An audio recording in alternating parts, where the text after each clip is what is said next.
How to Pronounce Uncommon English Words, Part 3. Here's a new set of uncommon English words and their pronunciation. Paucity. Smallness of quantity, scarcity, scantiness.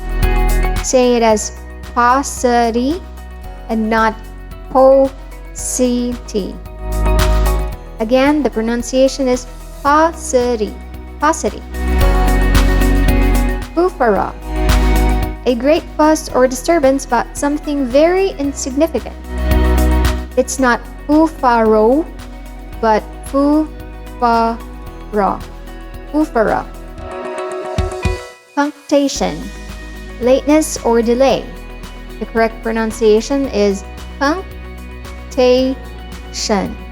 Cunctation. Bricolage.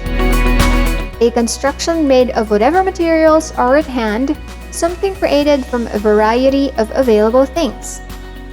It's not bricolage, so we need to pronounce this as bricolage. Bricolage. Cupidity. Eager or excessive desire, especially to possess something. Or greed. It's pronounced as Cupidity, like the word Cupid. Cupidity. We enjoyed learning these new words and their pronunciation. We hope you did too. If you liked this video, please comment below. Share with your friends. Thanks and God bless.